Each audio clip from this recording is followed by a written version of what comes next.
Hey guys, I hope everybody's having a fantastic day, whether you're watching this in the morning, in the afternoon, or in the evening.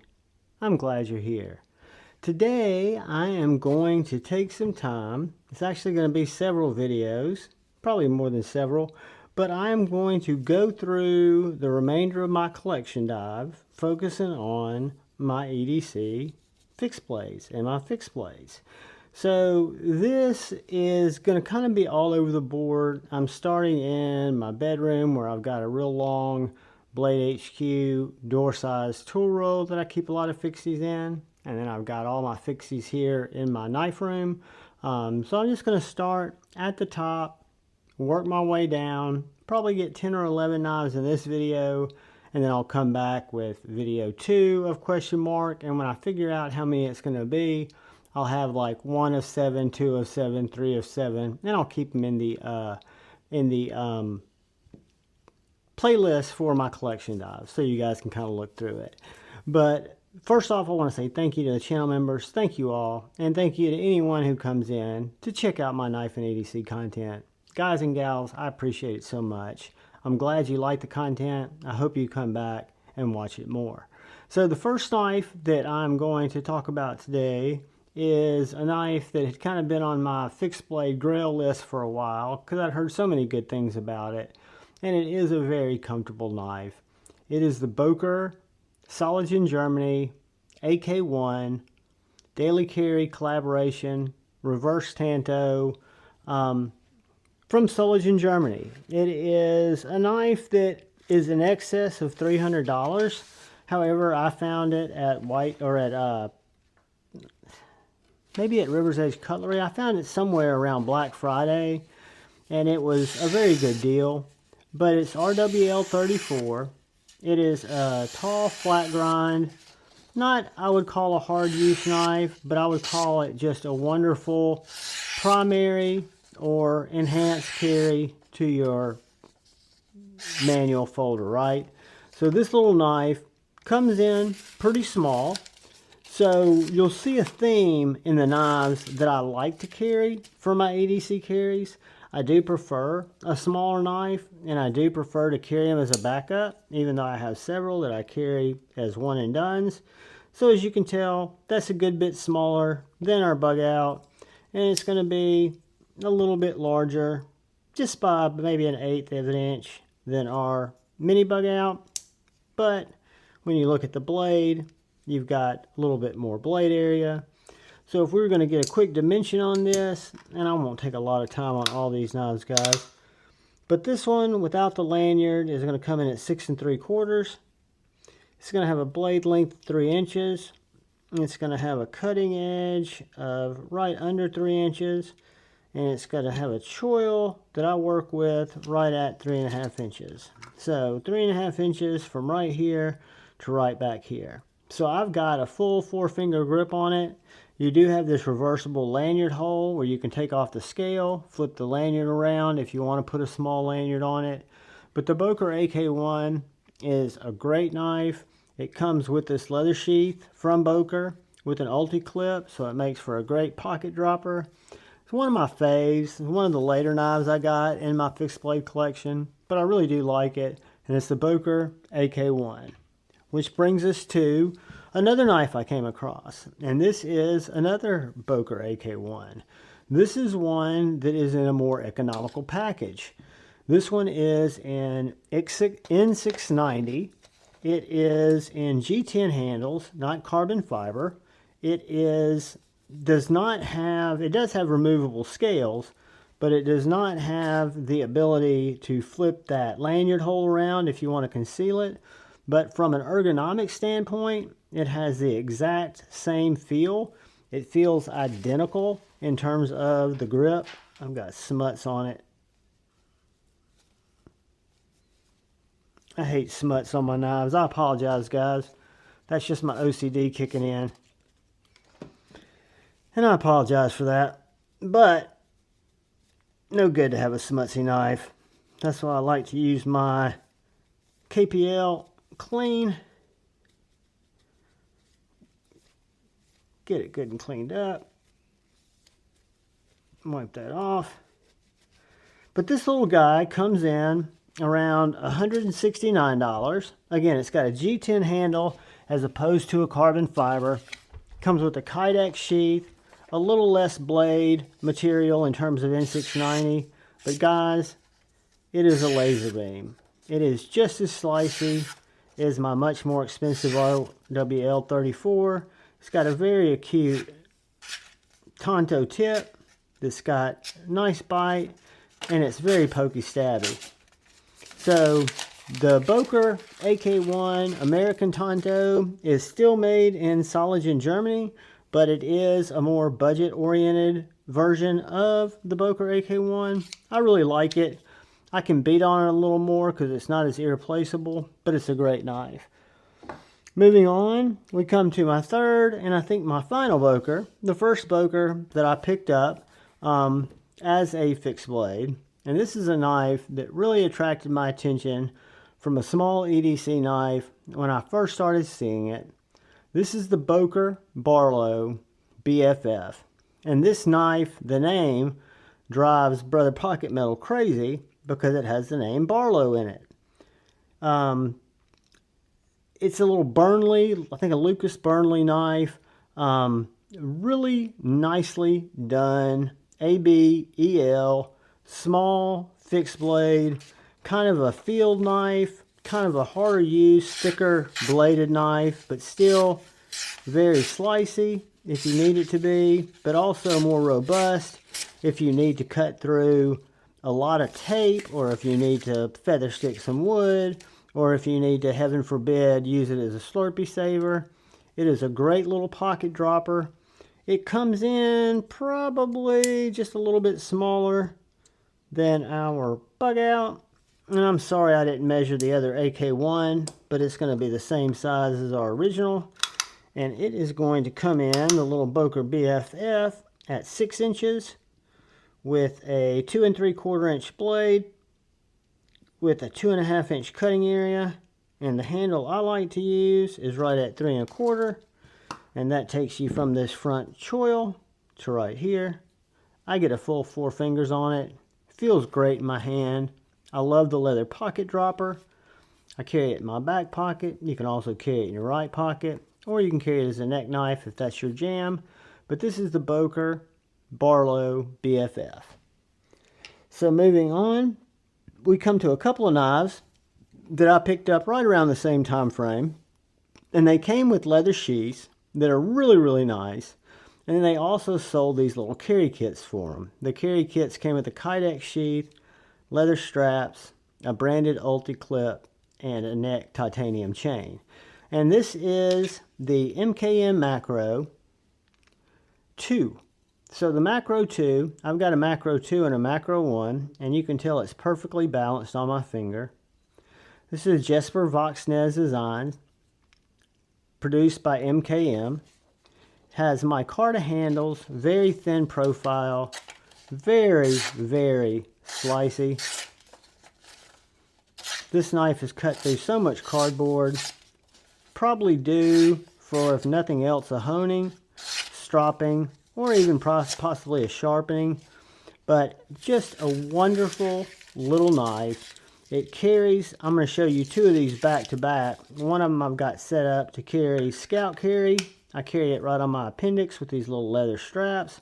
I have them purposely light so the knife can canter, but it's got a great push off. It's got, again, perfect balance, jimping on both the heel of your hand and on your finger. Perfect choil.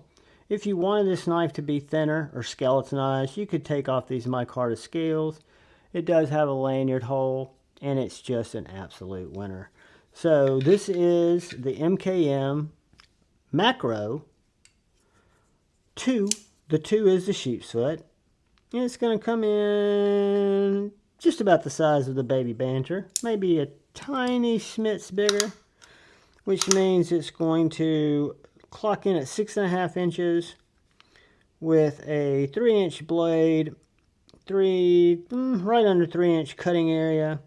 And where I like to grip it from the back to that choil, we're going to call it a very, very generous 3 3/4. So 3 3/4 is going to take you to about right there. a little bit over if you go all the way to the back, but the knife feels great in hand, balances out perfect, it's not going to cause fatigue, carries great, great retention in the sheath, and it's just a winner. And then the first one I picked up was the Macro 1. Now the Macro 1 is the drop point variation of the exact same knife. It came with a really nice leather sheath that has a magnetic closure where you can either pocket drop it or you can use the metal closure to snap it inside your pocket. But this is the MKM Macro carry kit, Macro 1. So it's got the Kydex sheath, ulti-clip, 2 leather straps, and a little neck knife. Again, perfectly balanced in my hand. You've got jimping right on the blade. You've got jimping on the butt of the hand, lanyard hole. You've got these nice matching micarta handles to my other one. They are removable if you want to skeletonize it, or if you want to buy this knife skeletonized. It is a Vox design, and MKM. M390 is the blade steel on both of them. And this guy is a laser beam with an absolute slicey tip. Bites right through the paper.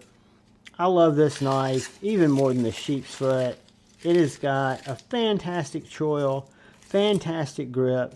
It's a knife that you can work regardless on what type of cuts. It's got a great Slurpee Saver grip. Super small. I carry it either in my right pocket or I carry it in my back pocket. Just snapped in with that ulti clip. Simply slide it over the hem of your pants. That catches the underside of your clip. When you close this, it puts pressure on it and locks it in. So even though this has a great thumb release, you can just go to pull this out of your pocket and it's not going to pull the sheath with it. So this is the MKM Macro 1. It's going to be exactly the same length as our Macro 2, which means it's going to be, what was that, 6 1/4? Nope, 6 1/2 with a 2 3/4 inch blade.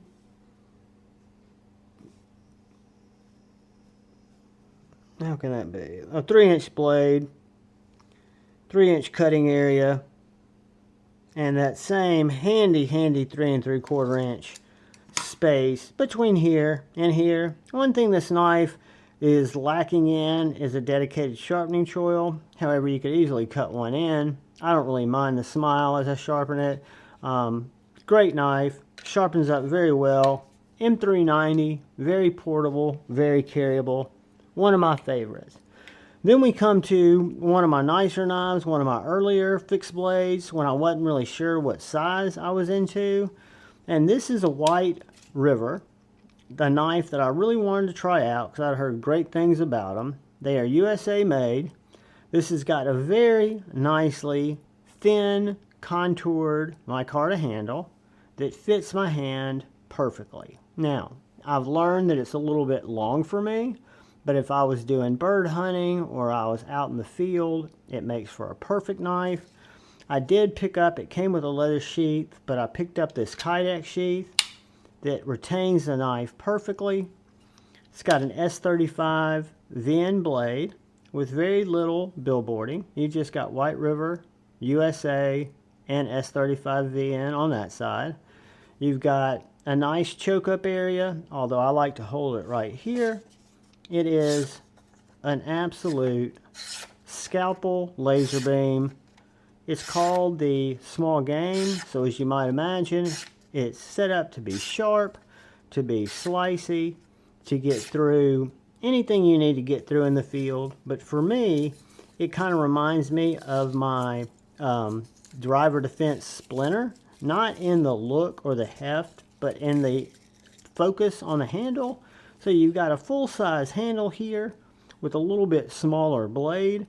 So when we look at this next to our regular bug out, it's going to come in just a little bit smaller than our regular bug out.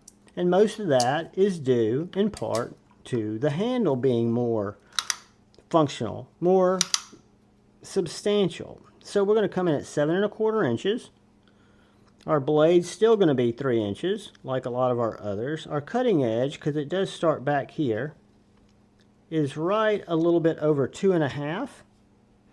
And the choil is 3.5. And when I say 3.5, I'm talking about this choil to this area right here where it stops your hand. But guys, a very comfortable knife, a little bit on the Javon large size. This knife actually works better for me with an ulti-clip in my back pocket. I just happen to have it on these straps now because I have my ulti-clips on other knives. But it does carry better for me vertically than it does horizontally because it wants to stick out unless I carry it in the small of my back. But this is the White River small game, great USA made knife, beautiful micarta, S35VN, just a really nice little winner. Moving on, we're getting close to the end of this first video. This is a surprise of a little knife. This is a knife I picked up early in my fixed blade collecting because it was inexpensive. It was right around $120, $130. I know that's not inexpensive. But this is the Brisa R. It's a RWL 34 little knife made from Finland with these canvas micarta, really nice thick scales that gives me a 3-finger grip with a nice lanyard hole here if I want to put an extension on it. You've got this nice little blade. This is the smallest in the Brisa series. They've got the Scara 60, which is this one. They've got a Scara 90. They've got some larger knives, but this little guy is perfect. So if we look at it next to our Civivi Baby Banter, it's going to be about the same size as the Civivi Baby Banter. It's going to be a good bit smaller than our Benchmade Mini Bug Out. But what it's great for, and the way I like to carry it, is right at my appendix, right to the right of my belt buckle. It kind of fits that chickadee size, except it's going to be a thicker knife, thicker in the handle.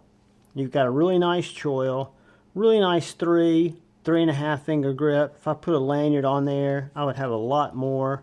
You've got this beautiful RWL flat satin ground blade that is very much an EDC slicer, a great, what I would call a enhancement to my daily carry. So if I'm opening packages, if I'm having to cut just regular stuff, this little knife keeps me from having to unfold my primary carry. It's got amazing bite, seems to retain an edge very, very well. I love the red liner. I love the canvas burlap micarta. I love the way the blade looks, and I like the fact that it's a tiny yet thick little knife. And this is my Brisa Scara 60, a great little knife, coming in that 120, 130 range, I think, but just a winner.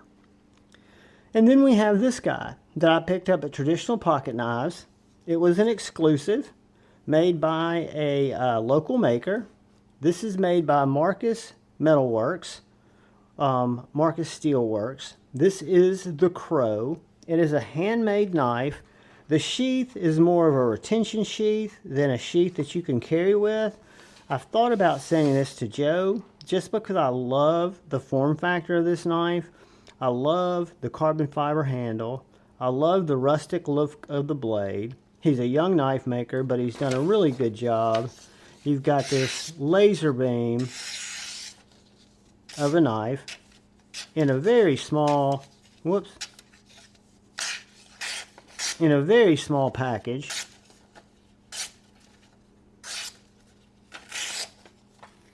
Short, sweet, yet thicker. Really done well. I want to say this is in AWL. Really nicely done knife. I picked this up for right around $110. He had a Warncliffe 2 that buddy Ian EDC sent to me because he wasn't using it. I kept it for a little while. It was the same size as this, but I ended up giving it away in a Friday Knife Flex because I try to pass on knives I'm not carrying. So when we look at it next to the Bug Out, it's a good bit smaller than the Bug Out. It's going to be a good bit smaller than our Baby Banter on bushings right around the same size. But what I love about it is I think it would do great in a Lancelot leather little slip. I think it is a perfect carry size. It's a 3-finger knife, but it's got a tall, flat grind, made in America over in South Carolina, made by hand. Maybe not the most refined knife in the world, but a knife that I really like, that stayed in my collection because I love it.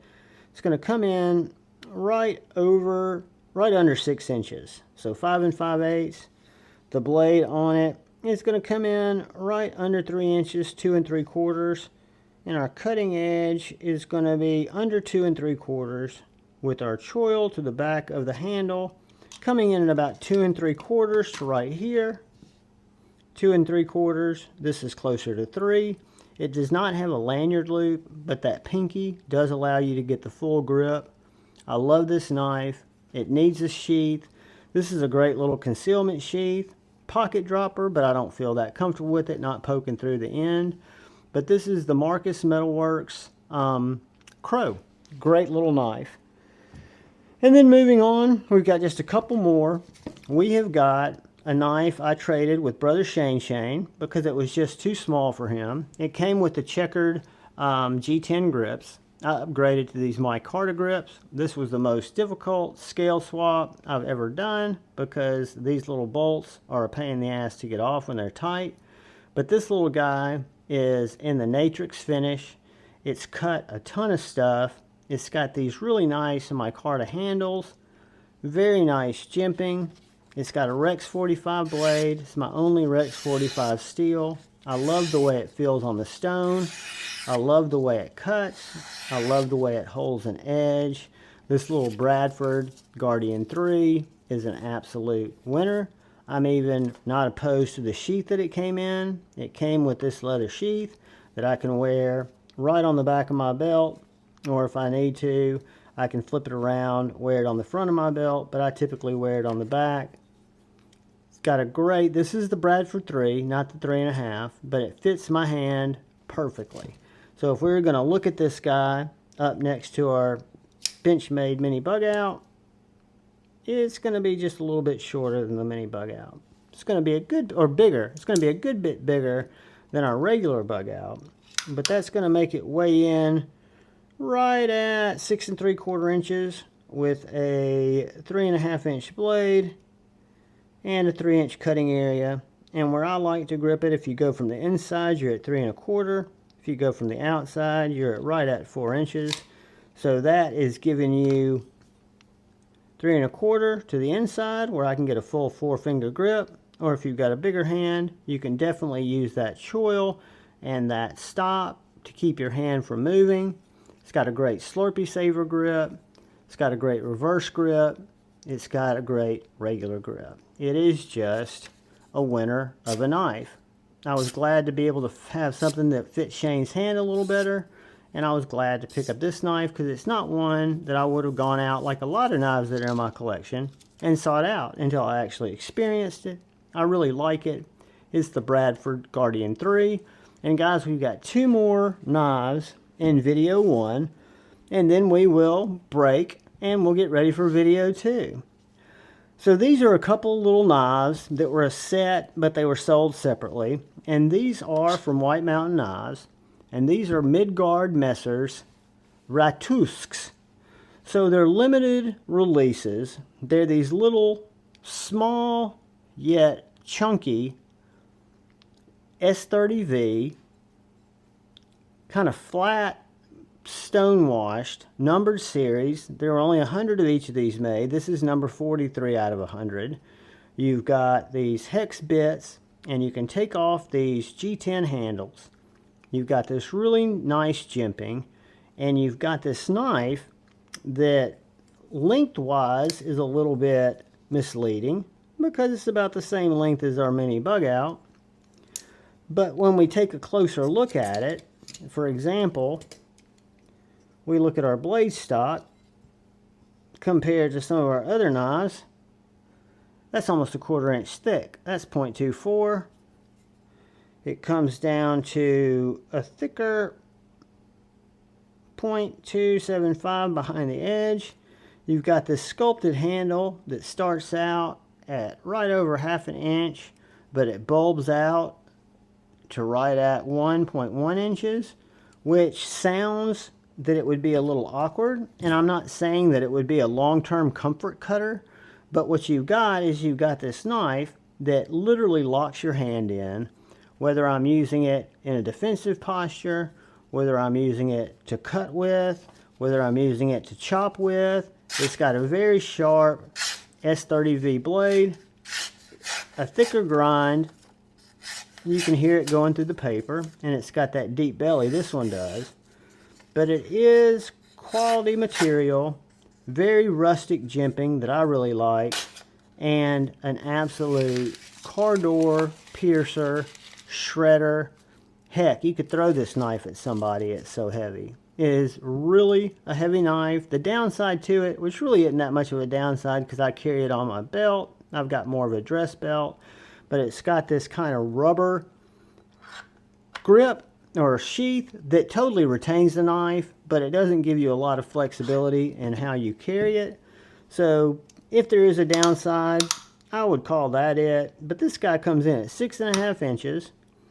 It has got, we'll measure it from back here, 3.5 inch, a little over 3.5 inch blade, depending on where you measure from. You got a sharpening choil, you've got a 3-inch cutting area, and from the inside grip, you've actually got 2.5, which is actually 2 3/4. From the back here, you've got 3.5, and that just depends on where you let your hand fall inside the knife. So for me, I'll let it fall up towards the top, get my finger on the jimping, and let the back of my hand grip on the grip. So this is the Midgard Messer Ratatösk, I think I'm pronouncing that right, in a drop point. And after I saw this, I was browsing White Mountain knives, and I saw this. And this is the second of the series. This is the Midgard Messer Ratatösk in a Tanto. Same knife, you've got a little extra area here in length, but everything else is exactly the same. This one, instead of being 43 out of 100, is 41 out of 100. It would be neat if they matched. This one's got kind of a teal blue handle, the exact same hex bits to take that off. S30V, you've got this real deep stone washed blade.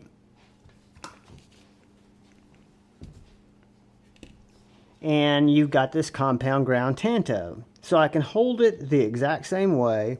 It is going to come in a little bit longer because that Tanto tip is giving it more. So basically, when I put my baby bug out to it, it comes right here where my drop point was. So if we look at my drop point,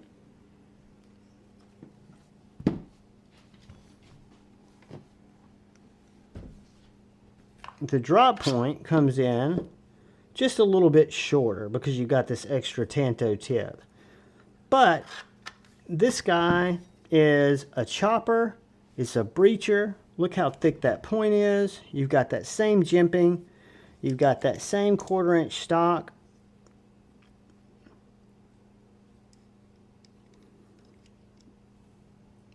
.26. So a very thick yet short knife that, again, is very slicey. And then you've got that really blunt Tanto point that's great for jabbing and opening up soft tissue type pierces, I guess, because it is just a beast. But a lot of different grips, a heavier knife, and that is the Midgard Messer Ratatösk. These knives were both in about the $150 range. I thought they were pretty good deals for the small knives that they were. And then we have our Guardian 3, which is a great knife. We've got our little Marcus Woodworks, or Marcus Metalworks Crow. We've got our Brisa 60 Scara. We've got our White River Small Game, which is the longest in this collection, or in this part of the collection. Then we've got our MKM Macro 2. We've got our MKM Macro 1, which is the drop point. We have got our Boker BFF, which is our little small Boker that works very, very well as a pocket dropper. The one that's only weird in its name. And then we've got the Boker AK1 American Tanto, which comes in under 170 bucks. And then we've got the nicer Boker, the RWL, kind of pimped out model with the reverse Tanto in carbon fiber and RWL 34. Guys, all of these are great knives. I'm huge fans in them. I'll be going through the whole collection, so buckle up, sit back. I will try not to run these back to back to back to back to back because I know they get boring after a while, but I will try to mix them in with several fixed blade videos back to back, and then maybe throw in a couple of videos, right? And then maybe throw in a few more of these fixed blades just to get through them, because it is going to take us a while. But the fixed blade videos seem to give people a good bit of interest. They seem to like them. They seem to engage with them more than a lot of my folding videos. So hopefully people find this collection entertaining, educational, and informative. Maybe you'll see something you like. Maybe you'll see something that you remembered that you didn't like. But these are the first video of many of my fixed blades. So guys, I appreciate you watching. I'm so happy for every one of you who've taken the time to join the channel, support the channel. I thank every one of you who've taken the time to come in and watch my content. If you're so inclined, if you hit that subscribe button and that bell notification icon, it really helps me out. If you hit the like button, it's an added bonus. But most importantly, please look out for the guy or gal to your left. Please look out for that guy or gal to your right. Please look out for each other. Go forward with love in your hearts and choose debate, not hate. I love you all. Peace.